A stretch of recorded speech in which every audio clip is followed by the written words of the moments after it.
За Монголын татварын албаны хувьд 2025 он бол нэлээд ажил ундарсан жил байх нэ. Нийтлэг одоо хилцүүлэгт орж байгаа хүмүүс бол татварын албаны үйл ажиллагааг илүү тийм одоо зөвлөн тусалдаг, сургалт мэдээлэлээр хангадаг талаас бас илүү өргөн үйл ажиллагаа явуулж гэсэн юм шаардлагыг бол тавьж байгаа.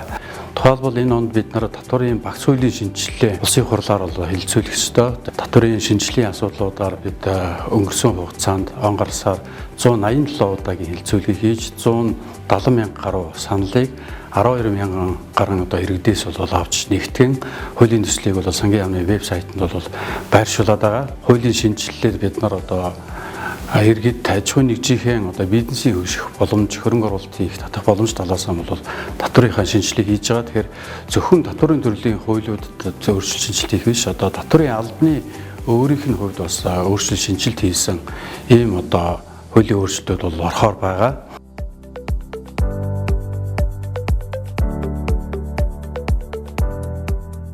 25-аас 28 оны одоо Монголын татварын албаны дунд хугацааныхаа одоо бодлогыг тодорхойлсон стратегийн төлөвлөгөөгөө батсан түүнийг хэрэгжүүлэх эхний жил байгаа. Тэгээд 25 оноо бид зөвлөн туслагч татварын алба өрөөнд оролцол энэ оноохоо үйл ажиллагааг хэрэгжүүлж байна.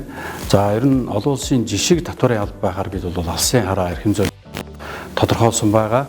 За татварын ерөнхий хуулийн одоо 75-д байдаг буюу одоо татвар төлөгчдөө мэдээлэл сургалт зөвлөгөө хангах гэсэн энэ асуудлыг бид нар татварын шинэ хуулийн төсөл дээр бол нэлээд задлж одоо яг татвар төлөгчдөө ямар мэдээллийг хүргэх, ямар сургалтыг явуулах, ямар зөвлөгөө өгөх, яаж одоо эрсдлээс урьдчилан сэргийлэх гэдгийг бол тодорхой зүйл заалт одоо баг 20-од зүйл заалтаар бол тодорхой тусаж өгсөн байгаа. За 3 дугаар онцлог ажил бол эдийн засгийн хамтын ажиллагааны хөгжлийн байгууллагын татварын чиглэлээр олон улсын конвенцэд бол нэгдээ орсон байгаа.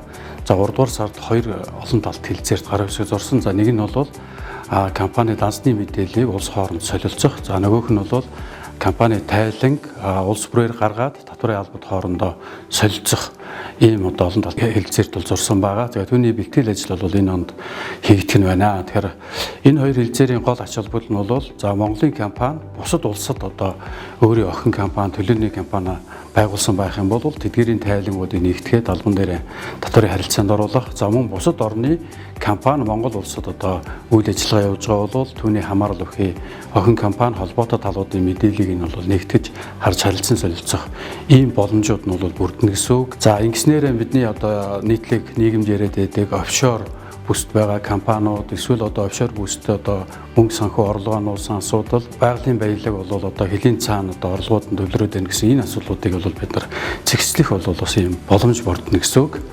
За дөрөвдүгээрт нь бид татварын албандаа одоо энэ цахим хөгжлийнхээ асуудлыг хөгжүүл талдаа илүү анхаарна.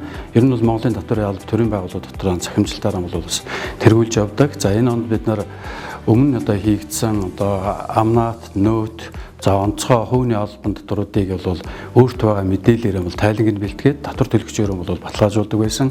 За үүн дээр нэмэн одоо бусад татварын төрлүүдийн асуудлуудыг ярина.